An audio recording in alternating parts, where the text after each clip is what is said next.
Hi guys, today I'm going to be ranking romance tropes on a 5-tier system. Starting from the bottom up, we've got the trash tier. These are for tropes that I just don't understand why they're still in books. I will not go out of my way to buy a book with this trope in, and if it sneaks up in there, I will be throwing the book in the bin. Then we've got the doesn't slap tier. This is for tropes that just don't do it right. Like, they always get it wrong. Like, they've got so much potential, but then they just fall flat and they just don't slap. Then we've got the meh tier, which is, I just don't really care for them. Like, they can be in a book, that's great. If they're not in the book, it doesn't bother me. And yeah, it's not really gonna affect the overall reading experience for me. If the trope does annoy me, I can kind of skim past it. Then we've got the eat it up every time tier, and this is for tropes that I just freaking love. I will purposely buy books with this trope in.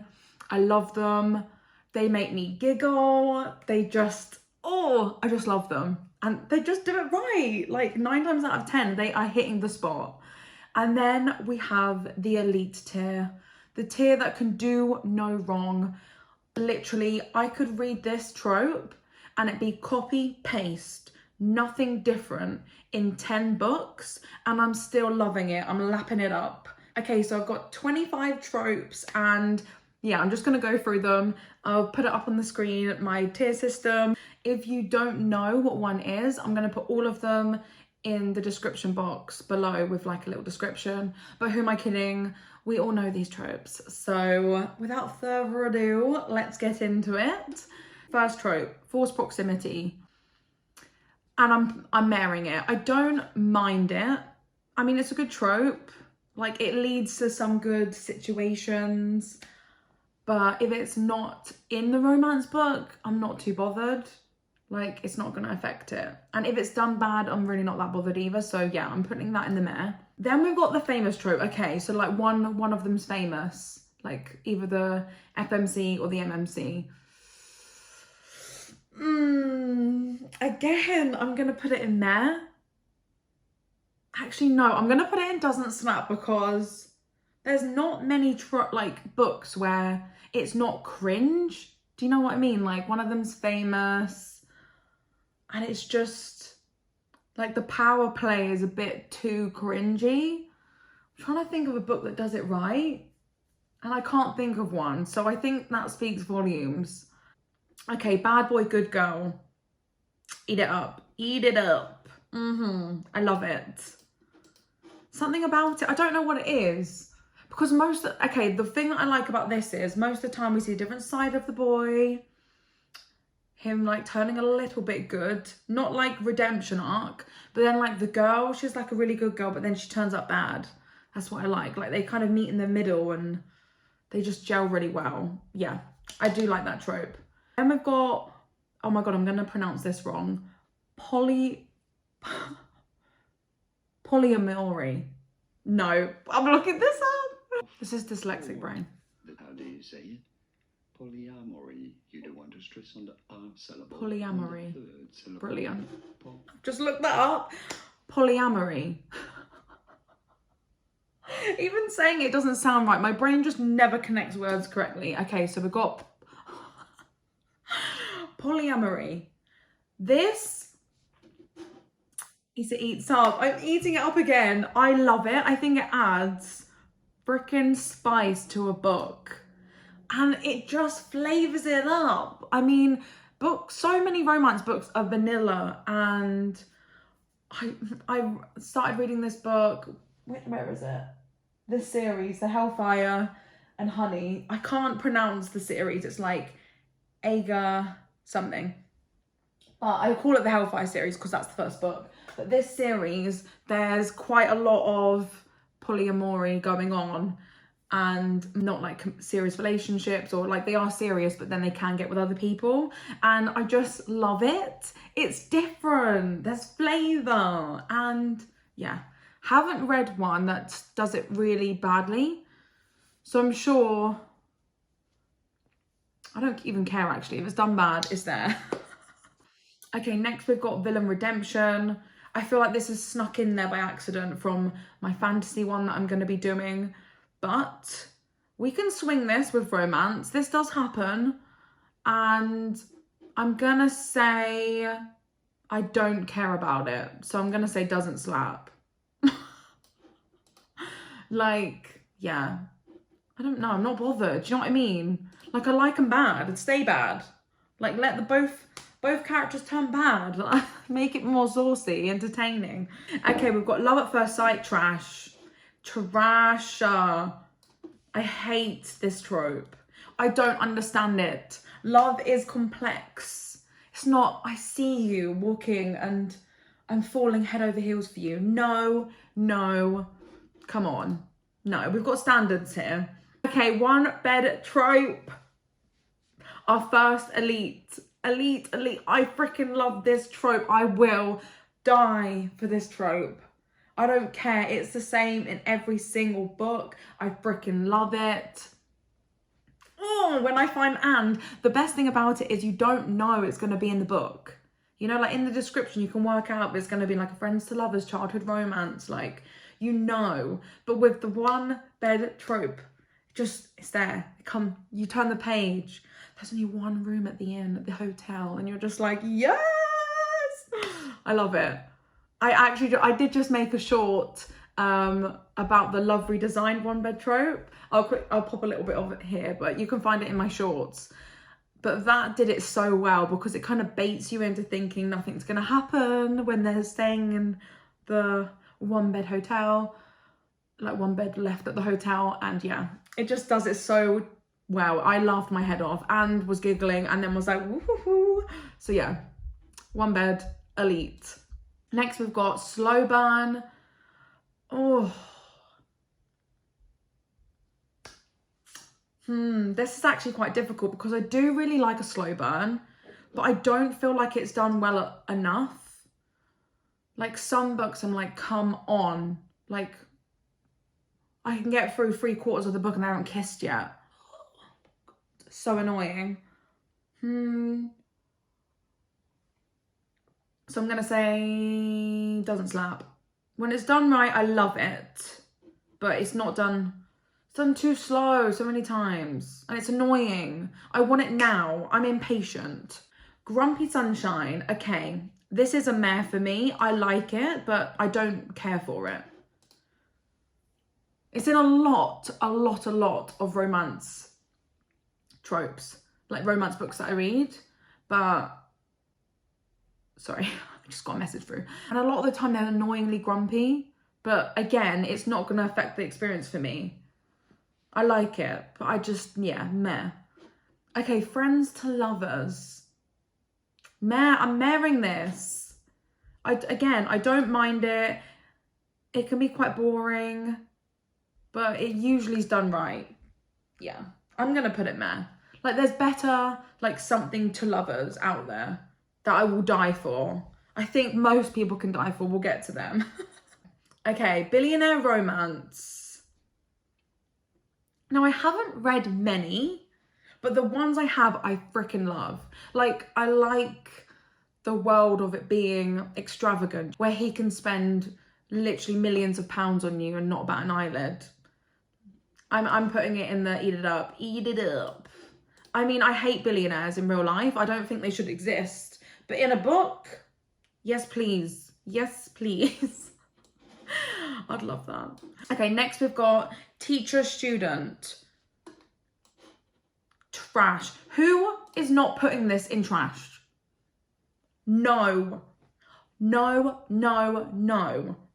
Like, I don't see this much in books, probably because I'm not looking for them. Like, I will not, if I read it in the description, I am not picking that up. But this trope, I read a lot of, like, slice of life, school life mangas. And Jesus Christ, the amount of time this trope sneaks up.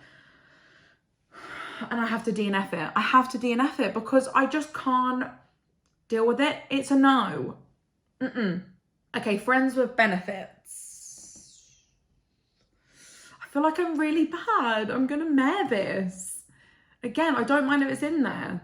But if it's not going to bother me. I do find it quite exciting. I do like that trope. But yeah, just, you know they're gonna be together. Do you know what I mean? It's good, but meh. Okay, bully romance. Okay, this for me is trash or doesn't slap. I don't know which one. The problem for me is bully romance. I watched the film the other day, He's Not That Into You, and that intro summarizes bully romance perfectly. Like, as women, we are literally told when we're young that if a boy is mean to us, it means they really like us. And so then we just allow boys to be like trash to us, basically. And I feel like in books it is that. And sometimes it's bullying where I'm just like, girl, drop him. But I won't, okay, I'm putting it in doesn't slap because I would not continue reading the book. If I saw it in the book, I'd be like, oh, okay, eye roll. Here we go again. It's not going to be done well. But I wouldn't stop reading the book and throw it in the bin. So we're going to go doesn't slap. Right, age gap. We're going to go with meh. I mean, I read a lot of fantasy romance, a lot of fae, where the man is like a zillion years old. And for some reason, the authors just love a teenager. 16, 18, 19. They're never in their 20s or their 30s. Like, it's rare.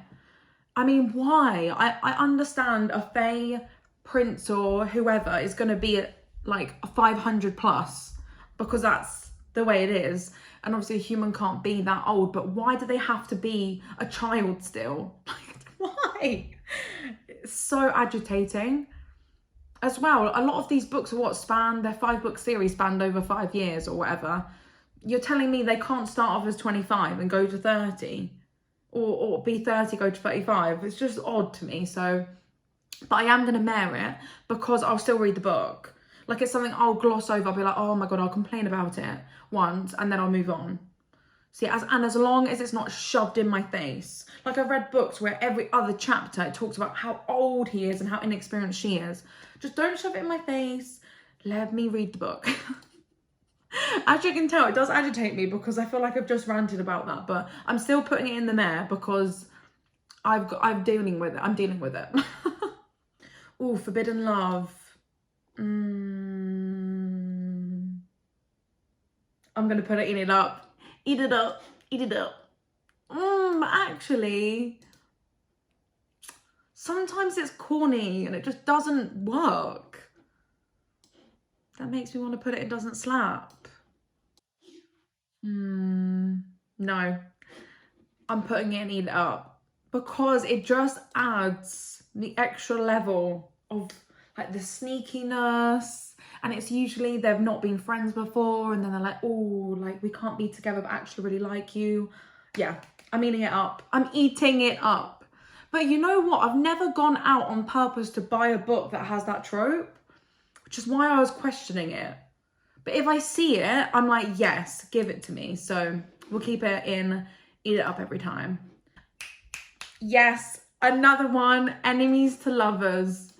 I don't even care. This is so unoriginal. It is just literally the same in every book. And I am here for it. I'm not complaining. Oh, every time. I swear most of my romance books are enemies to lovers. And I ain't even bad about it. I'm not mad. I am not mad. Oh, something about it. Anywho. Next, we've got childhood friends to lovers. I'm going to put it in the mare. It's a lot of mares. I mean, again, I don't mind it. And it's okay, but I like a bit of intrigue in there. Do you know what I mean? Like, I feel like with childhood friends, they've already got that nice... There's nothing to really overcome except awkwardness. So it's not too exciting. So yeah, I'm putting it in the mare. Love triangle. I feel like there's not many elites here. I feel so bad. I don't want to put another one in it doesn't slap. But this is my issue here. I freaking love a love triangle. I love it. However, I have not read a book that is a good love triangle. Like where I've been shocked. I can't believe it. Like I don't know. I'm reading this book and I don't know who they're going to end up with. And that's what I want. I want that out of a book. I want to be until the last couple pages and I'm like, oh, holy crap, it's this one. And I've only ever had that once. And again, that was with a manga, Fruit Basket. I did not know who she was going to get with. But in romance, like traditional books, I always know, like it's obvious. But I love it. This is hard for me. Because I think I'm going to have to put it in doesn't slap. And that breaks me because I will eat it up. I want it in both. I feel like I can't. I need it in both. Yep. I'm having it in both. And I know I shouldn't be doing this. But I eat it up every time. I do. But it does frustrate me and it doesn't slap. And then I do get upset. But I will continue eating it up. So I think that's warranted. Second chance romance. Trash. You get one chance and then you're done. I don't know. I'm one ticket. That's it. I'm not bothered. And to be fair, it's done well when it's done. But it's just not for me. I think trash. No second chances here. Gut them. Like cheating trope, ew. That isn't even in here. Because it's not even deemed worthy as a trope. But I feel like second chance romance, most of the time it is when they've cheated. Or I guess sometimes it's they've split up when they're young and then they get back together. That's probably it, isn't it? See, now I'm questioning myself. Yeah. And I guess, yeah, no, I think I've gotten that wrong actually, because Pride and Prejudice is second chance romance. Okay, I'm gonna say meh. I'm grading that massively from trash. I regret. Yeah, second chance. Because, yeah, there are good books with that in. It's an okay trope. I've got to be fair there. Okay, opposites attract. Yes, I'm eating that up. Eating it. I love it. Again, I just like you just get more from the story. There's more surprise and they change a little bit for each other, but in like a good way. And it's just hilarious. There's so much good comedy in Opposites Attract. And I really like that. Yeah. Eat it up. Okay, friends to enemies to lovers. Okay, so this is where this friends to lovers is meh. But when it goes friends to enemies to lovers, I eat it up. I love it. Yes. Yes. I love it. Because we have the enemies in there. Anything with enemies, I'm die hard for. The reason why it's not elite is because it can do wrong. It's not unquestionable. Like my undying loyalty is not with the trope. So it's going in the eat it up. Because I will. Small town romance. I'm not bothered. And a lot of the time they're corny. And I'm not really someone into that whole like cowboy-y and, you know, like they're from a little town. And Love Redesign, that's the most recent romance book I've read. So that's why it's in my head. And I've mentioned it twice. But that could be classed as a small town romance, I guess. Because it focuses in Lakewood. And I loved that book. And it did do it well. However, a lot of the time, like I feel like that what brought that up was The Billionaire. Like that's what made me eat it up. But actually the small town romance, I'm just not bothered in. Like, and a lot of the times, yeah, it's a bit corny. There's horses and I'm not really into that. Do you know what I mean? Like there's a farm and they do like, what are they called? Those, I mean, they're cool. The dances where they're all in a barn and they do a barn dance. But it's just not for me. It's just not for me. So I'm doesn't slapping this. I hope I haven't been offensive there, but yeah, just it's for me. And we've got workplace romance. Doesn't slap. It's just not. It's not done right. It's always freaking boring. And it's so like copy paste. I don't know. It's just, yeah, it's not for me. I don't read many books with that in. And yeah. Okay, fake relationship. Again. I don't care for this trope. And it's predictable. It's a bit boring. I'm going to say doesn't slap. Not bothered. Yeah, no. Okay, so this is Matthias. I feel like I'm not... Maybe I'm just not a die-hard romance fan. I don't know. I thought there would be a lot more elites. But I've only got 2. And that's pretty crazy. This is it for me. I mean, I'm really glad I've got quite a few and eat it up. But it doesn't slap. It's just, it's not shining. Oh, well, this was fun. I like this, actually. I know that I'm going to be doing quite a few more, like, tier systems. I really want to do a fantasy romance one, a fantasy one, and yeah. And then I'll probably start doing this for the books that I've read throughout the year. Like, I'll put them in the tiers, and then I'll have a full one by the end of the year, so that would be quite good. I hope you've enjoyed it. Let me know in the description below whether you agreed with any of my picks, whether you really disagreed, and if you've got any recommendations. Like, let's say I've put doesn't slap and you have a book that's like top tier slow burn or like fake relationship, and I will try and read it and see if it changes my mind. So yeah, I'm all for book recommendations and giving different books a go. So yeah, hope to see you in the next one. Bye.